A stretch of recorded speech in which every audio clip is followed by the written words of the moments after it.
Hi, this is Alicia from God's Handling Mind. Tonight I want to talk to you about a story that's dear to my heart. But first of all, let me say this before I get started. This video is not to hurt anybody, to shame anybody. It is for my growth and for my healing. So with that being said, I'm fixing to start. I listen to a lot of relationship coaches, and one particular relationship coach that I listen to, his name is Coach Roy. And one day Coach Roy did a video called Stop Being a Peak Misha. I didn't even know what a peak Misha was until he explained what it was. Well, what I do, I go back into my relationships and I try to see where I, was a peak Misha or anything that they talking about. I try to see, where my life was at that time and how I became that or whatever. So I went back down memory lane to see what relationship was I a peak Misha. And to my surprise, the man that I thought was my father for 47 years is the reason I became a peak Misha. Let me explain to you what I'm saying. When I was a little girl, my mother used to take me shopping. She always would say, well, it's your dad's birthday. We're going to go buy him, whatever he liked for his birthday. So this went on for years and years and years. And when I got older, I started doing bigger things. I started having Father Day cookouts and this type of thing. But it was all because I was running behind him. I was saying, peak me. As Coach Roy said, peak Misha is a woman that run behind a man that, saying peak me. Well, this was the case with him. I was his oldest child, and he had other kids, but we didn't live together. We wasn't in the same home, so it's like in a sense, I'm being a pick me with him. I'm saying pick me. I'm trying to get him to pick me. So that is actually the way I became a pick Misha, and it rolled over into other relationships, as I got older. And I didn't realize this until I heard Coach Roy talking about being a peak Misha. Well, like I said, it was, like when I was young, I was just crying out for his love, wanting his attention, and that wasn't something that I was getting. And, it just made me run more, buy more, just trying to get him to see me. In other words, like he said, peak me, should get him to peak me. And this is what I was going through as a child up until my adulthood. This is how I became a peak Misha.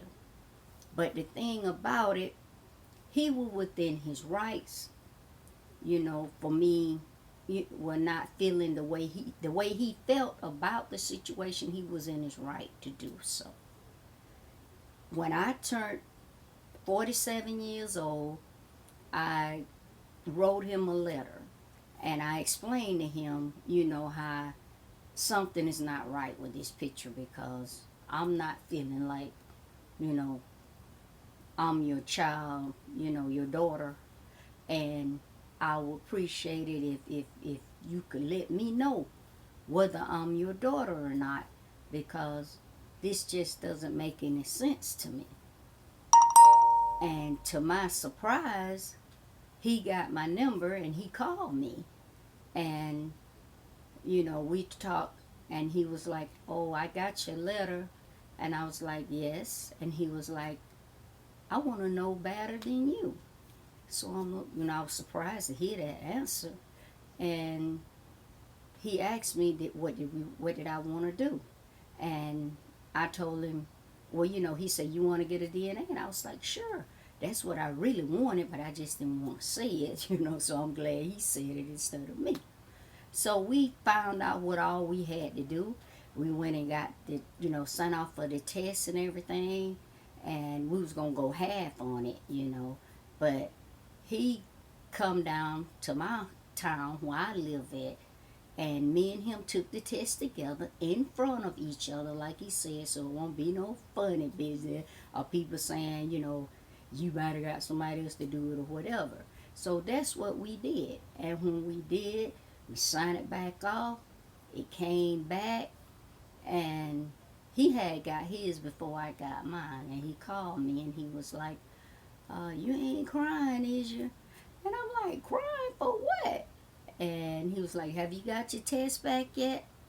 And I said, why? You done got yours? I said, I ain't checked my mailbox yet. He said, well, go check your mailbox and call me, if it's in there. So that's what I did. I called him and I, let him, well, I went to the mailbox and I got the letter out. And when I read it, I called him back and I told him, I had got it. He knew what the test read. So he was telling me, the story of the way things went. And he was telling me that him and the guy who supposed to be my father, they had a talk. And this man convinced him that I was his child. And I resembled his family members and everything. So he said he never put in his heart that I belonged to him. So that's the reason why he never, give me the attention that a father's supposed to give to a daughter.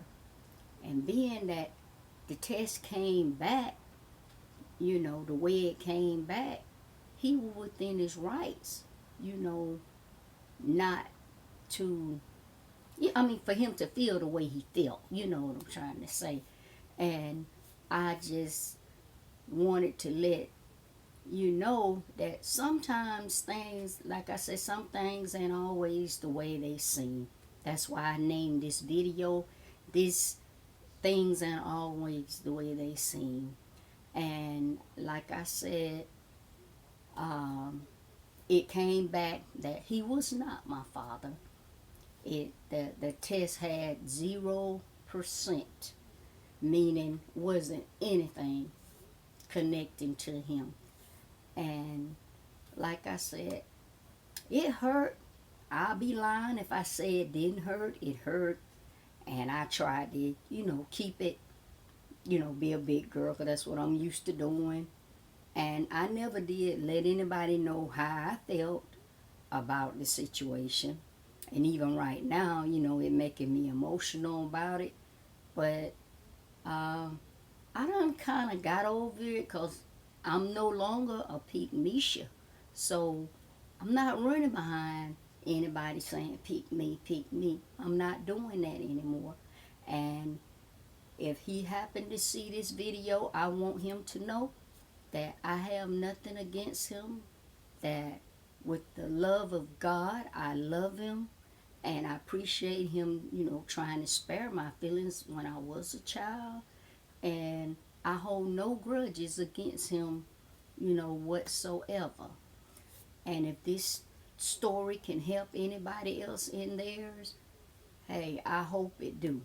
Feel free, go get the test, go find out if it's troubling you, you need to know. By all means, go find out, because sometimes things aren't the way they seem. So I thank y'all for listening to this, and y'all have a blessed day.